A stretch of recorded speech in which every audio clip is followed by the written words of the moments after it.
ఐటీలో ఎంట్రీ కావాలా? Trainee software engineer గా అజా కోడింగ్ ట్యూటర్ లో 2 వీక్స్ ట్రయల్ పీరియడ్ లో వెంటనే చేరండి. చదువు అనేది మనకి ఇస్తది, విజ్ఞానాన్ని ఇస్తది. అది మీకు దారి చూపించొచ్చు నలుగురికి. మీ ట్రాన్స్ కమ్యూనిటీలో చాలా వరకు చదువుకోవడానికి అనుకూలమైన పరిస్థితులు ఉండవు. దానివల్ల ఇష్టం ఉన్నా కూడా, బలమైన ఇష్టం ఉన్నా. అయితే మీది ఒకటి విన్నా నేను, ట్రైన్ ఈవెంట్. అవునా? అసలు ఆ రోజు నిజంగా మీరు బతికున్నారని మీకు అనిపించిందా? బతుకుతాను, నా పని అయిపోయింది అనుకోలా మీరు?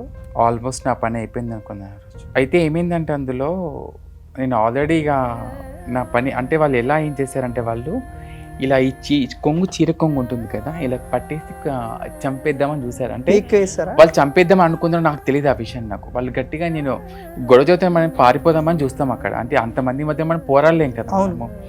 నేను వెళ్ళిపోదామని చెప్పి నా కొంగు ఏదైతే పట్టుకొని వాళ్ళు ఇట్లా గుంజేశారు. ఇక్కడ గుంజేసి ఈ వేని ఇలా గుంజేసి వాళ్ళు పక్కకు ఆపేశారు. ప్లీజ్ అన్న వదలండి భయ్యా, చూడదో అని చెప్పి వినిపించారు అక్కడ. అసలు అక్కడ ఏం జరిగిందంటే, ఒక ఊరు నుంచి ఇంకో ఊరికి ట్రైన్ అడుక్కుంటూ దిగుతారు మా వాళ్ళు. ఇక్కడ మా వాళ్ళు ఆల్రెడీ అడిగి దిగేశారు వేరే వాళ్ళు. జరిగింది అక్కడ. వాళ్ళు కోపంగా ఉన్నారు అప్పటికి. ఆ విషయం మాకు తెలియదు. ఎక్కిన తర్వాత ట్రైన్ మూవ్ అయింది. కొంచెం అడవి వస్తుంది కదా మనకు, చెట్లు అవన్నీ వస్తాయి కదా, అడగడం స్టార్ట్ చేస్తాం మేము. చెరువు దాటడం స్టార్ట్ చేస్తాం మేము. ఎప్పుడు కానీ మేము ఏం చేస్తామని, ట్రైన్ స్టార్ట్ అయిన తర్వాత మేము అడగడం స్టార్ట్ చేస్తాం. ఎందుకంటే కొన్ని అమ్మవాళ్ళ టెంపుల్స్ అవి ఉంటాయి, అవి మొక్కుకొని మేము అమ్మవారిని తలుచుకొని మేము అడుగుతాం. మేము పని మొదలు పెట్టడం అడుగు. కొంతమంది బైరూపులు అనే వాళ్ళు ఏం చేస్తారంటే, వాళ్ళు ఆ ట్రైన్లు ఎక్కి అడగడం వలన మాకు పడ్డే ఎఫెక్ట్ అడగచ్చు. వాళ్ళు అడిగేసి దిగేస్తారు అక్కడ. మేము కొంత ముందుకు వెళ్ళాక వాళ్ళు ర్యాష్గా అవుతారే, దేరే అదేం వాళ్ళు పెద్దగా ప్రేమ అడగరు, వాళ్ళు కోపంగా అడగడం అట్లా చేస్తారు వాళ్ళు. సో ఆ రోజు ఏమైపోయిందంటే, వాళ్ళు అడిగేసి దిగేశారు. మేము ఎక్కాము. అప్పుడు అందులో ముగ్గురం ఉన్నాము. నేను అడుక్కుంటూ వెళ్తుంటే ఎందుకు లేచి వాళ్ళు అక్కడ కొడుతున్నారో మాకు అర్థం కాలే. ఆ రోజు చెప్పారు అని చుట్టూ కొట్టడము, గుద్దడము, నరకం చూపించారు ఆ రోజు వాళ్ళు. అమ్మ దెబ్బలకి నేను నిజంగా అయిపోయింది నా పని అనుకున్నాను. ఒకడు వచ్చేసి జాకెట్ ఇలా గుంజేశాడు, ఒకడు వచ్చేసి లోపల మాది చెప్పలేను ఇక్కడ అవన్నీ గుంజేశాడు. నా ఒంటి మీద బట్టలు కూడా ఏమి లేవు ఆ రోజు.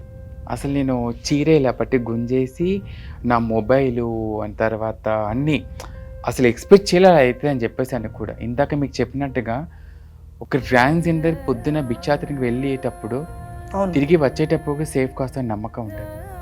మీరు చెప్తా నమ్మరు, కానీ ఆ రోజు నేను ఇలా పట్టుకొని దిగాను. ఇలా పట్టుకొని ఎంతమంది అటాక్ చేశారు?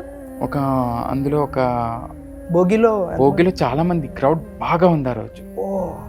మార్ అంటే వాళ్ళు హిందీ భాషలో వాళ్ళకు ఎంబడే ఏకమైపోయారు అందరూ. మీరు ఎంతమంది ఉంటారు? ఒక 3 మెంబర్స్. వాళ్ళు అట్లకే దిగేశారు. నేను ఎట్లకెళ్ళి దిగేశాను. దిగేసి ఆ బండి ఆ టైంకి స్లో అయిపోయింది, బండి ఆపేశారు అక్కడ. వాళ్ళు వదిలేసారా మిమ్మల్ని? వదిలేలే, వాళ్ళు బండి చైన్ గుంజేశారు. గుంజేసి ఏం చేశారంటే, పక్కన బోగిలో మా వాళ్ళు ఉన్నారు, ఉరికొచ్చారు ఏమో జరుగుతుందని చెప్పేసి డోర్లన్నీ మొత్తం క్లోజ్ చేశారు. అయిపోయింది నా పని అనుకున్నాను. ఇక ఆ రోజు నిజంగా ఎంబడే ఒక తెలిసిన వ్యక్తి డోర్ తీశారు అక్కడ. ట్రైన్ ఆగ్గా నేను ఇక నా ఒంటి మీద బట్టలు లేవి, ఇలా పట్టుకొని దిగాను. సెల్ఫ్ రెస్పెక్ట్ అందరికీ ఉంటుందండి. నేను ఒక అమ్మాయిని, నాకు ఉంటుంది మనసు. ఆ రోజు నా ప్రాణం పోయింది అనుకున్నాను ఆల్రెడీ. దిగేసి చెప్పలేమండి, అదంత నరకం అది. దిగిన తర్వాత మా వాళ్ళని పట్టుకొని బాగా ఇచ్చేసాను. ఏంటి అసలు ఇంత దారుణమా అని చెప్పేసి అని. ఫస్ట్ మా లైఫ్ బెగ్గింగ్తో స్టార్ట్ అవుతుంది మా లైఫ్ అందరికీ కూడా. సో నాదే స్టార్ట్ అయింది నా లైఫ్ కూడా.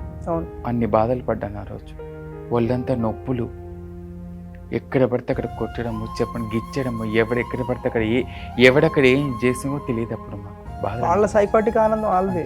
అంటే వాళ్ళు అక్కడ ఎందుకు చేశారంటే, అక్కడ పక్కన ఊరు వాళ్ళు చేసిన వాళ్ళ వాళ్ళు ట్రాన్స్ కాదనుకుంటా, బహిరూపులు అంటే కదా. ఓకే, వాళ్ళ వేషం వేసుకుంటారు డబ్బుల కోసం. సో వాళ్ళు చేసిన చూపించాను. నా వ్లాగ్లో చూస్తే మీకు అర్థమవుతుంది. నా ఛానల్లో నేను అది బహిరూపులు ఎలా ఉంటారో చూపించాను ఒక వీడియోలో, షార్ట్ వీడియో తీశాను. చాలా మంది ఏమనుకుంటారు, నిజమైన హిజ్రాస్ ఈ విధంగా ఉంటారు, ఈ విధంగా అడుక్కుంటారు అని చెప్పేసి అనుకుంటారు. తాగుతారు, ఇష్టం వచ్చినట్టు. అంటే ఆడవాళ్ళు తప్పులు చేసే వాళ్ళు ఉన్నారు, మగవాళ్ళు తప్పులు చేసే వాళ్ళు. మా దానికి కొంతమంది తప్పులు చేస్తే ఒప్పుకుంటాను. కొన్ని చోట్ల కోపంగా మాట్లాడము, ర్యాష్ కావడం ఉంటారు. సో అలా చేసిన వాళ్ళకి మేము పనిష్మెంట్ ఇస్తాం మా దాంట్లో. మేము ఎప్పుడైనా కానీ పద్ధతిగా అడుక్కోవాలి, ప్రేమగా అడుక్కోవాలి. సో అలా తప్పు చేసిన వాళ్ళకి మేము మా దాంట్లో జరినామా అనేది అంటే మా దాంట్లో మా దండు అంటాం, మా దాంట్లో జరినామా అవన్నీ కూడా ఉంటాయి మా దాంట్లో. మాకుండే సాంప్రదాయం మాకుండే కట్టుబాట్లు మాకుండే విధి విధానాలు మాకుంటాయి.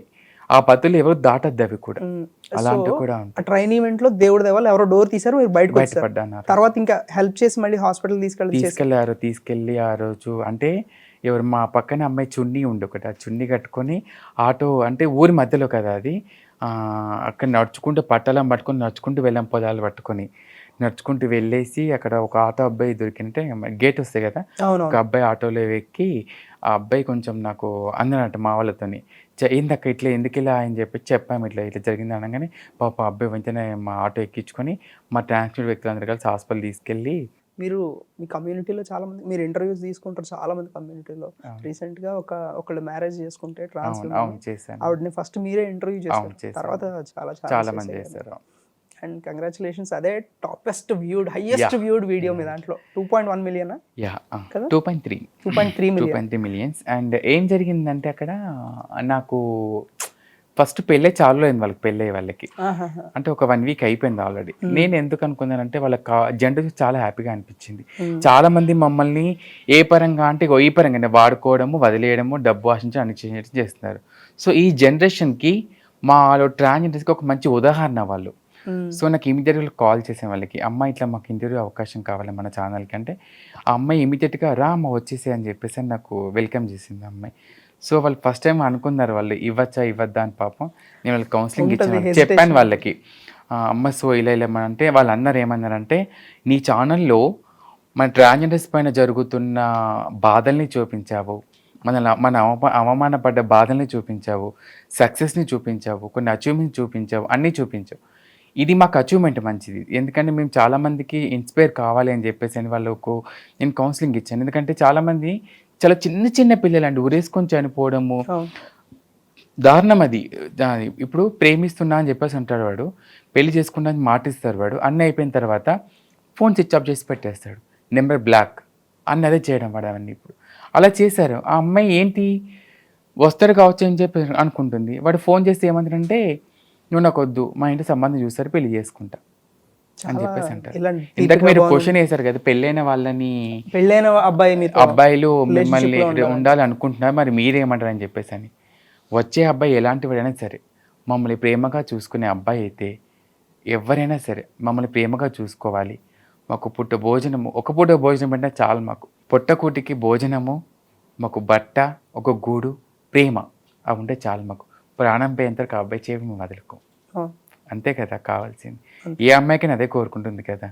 ఒక అమ్మాయి ఒక అబ్బాయి చేయి పట్టుకొని 7 అడుగులు వేసి 3 ముళ్ళ బంధంతో ఆ సాంప్రదాయాన్ని పాటిస్తూ ఉండడంలో ఎంత గొప్పతనం ఉందో, మా లైఫ్ కూడా ఒక అబ్బాయిని కనుక మేము నమ్మితే కనుక ప్రాణం పోయేంతరకు వదలం. ఇప్పుడైతే ఆపరేషన్స్ వచ్చేసాయి మీకు ట్రాన్స్ కన్వర్ట్ అవ్వడానికి. దీనికి ముందు పరిస్థితి ఎలా ఉండేది? దీనికి ముందు అంటే ఒకప్పుడు సర్జరీస్ కంటే ముందు అంటే వెనకట్లో అది ఇప్పటికీ 2-3 ఉన్నారు ఇంకా. అంటే ఇక్కడ పక్కన ఒక బొంద తోవి పెడతారు, ప్రాక్టికల్గా చెప్తాను మీకు ఇప్పుడు నేను. ఒక బొంద తోవి పెడతారు. సర్జరీస్ ఎట్లా చేస్తారంటే మా పెద్దవాళ్ళు మా దాంట్లో ఉండేవన్నట్టు. మా దాంట్లో అంటే అమ్మవారి పూనకం ఉంటుంది మాకు, అమ్మవారు వస్తారు అంటే అమ్మవారి ఆలాపంతోనే ఉంటాం మేము. ఎప్పుడైతే 41 రోజు అమ్మవారు ఎప్పుడైతే మాకు అమ్మవారి దీవెనలు తీసుకొని మేము అప్పట్లో అంటే వెనక అది నేను కూడా చూడలేదు ఎలా చేస్తారని చెప్పి, నాకు తెలియదు అది. కాకపోతే అవన్నీ ఉన్నాయి, నేను తెలిసినది మీకు చెప్తున్నాను మీకు ఇప్పుడు. అంటే మా దాంట్లో ఇలా కట్ చేసేసి అక్కడ వేడి నూనె పోసేసి, ఒకవేళ బ్రతికి ఉంటేనేమో అమ్మవారి ముందు కూర్చోబెట్టి పూజ చేసి అన్నీ చేయడం జరుగుతుంది. చనిపోతే బొంద పెట్టేస్తారు అక్కడ. అట్లా ఉండేదని చెప్పి నేను విన్నాను. అది నాకు ఇప్పుడైతే లేదు, నాకు తెలిసినంతవరకైతే సర్జరీసే అన్నీ ఉన్నాయి ఇక్కడ. అట్లా మీ ఇంటర్వ్యూస్ చూస్తే ఒకటి అన్నారు, నా మాతో సినిమాకి ఎవరు వస్తారు అని చెప్పి. నెక్స్ట్ టైం మీరు సినిమాకి వెళ్ళేటప్పుడు నన్ను పిలవండి, టికెట్ డబ్బులు నావి, బ్రేక్ డబ్బులు మీవి. థ్యాంక్ యూ సో మచ్ అండి. ఇది ఫస్ట్ టైం ఇది అంటే ఈ షోలో మాత్రం చాలా హ్యాపీగా ఉంది. అంటే ఏ యాంకర్ మాకు ఇలా చెప్పలేదు. అంటే తీసుకెళ్తారు, తప్పకుండా తీసుకెళ్తాను. మరి తీసుకెళ్తాను చూసి జనాలు ఏమన్నా అనుకుంటే వాళ్ళకి ఏమని చెప్తారు? ఎవరండి జనాలు? ఎవరండి ఇప్పుడు సపోజ్ గా టికెట్ డబ్బులు బ్రేక్ డబ్బులు లేకపోతే వైస్ వర్సా. యా ఓకే పర్లేదు, దాంట్లో నేను చెప్పాను కదా. ఇప్పుడు సరే ఏదైనా మనది ఓకే. సీరియస్లీ చాలా మంది చాలా స్ట్రగుల్స్ ఫేస్ చేస్తాము మనం, కానీ ట్రాన్స్ కమ్యూనిటీలో ప్రతి ఒక్కరు కూడా చావుని చాలా సార్లు చూసి చూసి బతుకుతూ ఉంటారు ప్రతిరోజు. ప్రతిరోజు ఒంటరితనం అనుభవిస్తుంటారు, చాలా బాధపడుతుంటారు. బట్ మీరు ఒక విజయం సాధించారు. మా రచన కూడా ఇలా ఎంతో మంది యూట్యూబర్స్ రావాలి. Thank you so much for coming to Suman TV. Hats off to you. And thank you so much.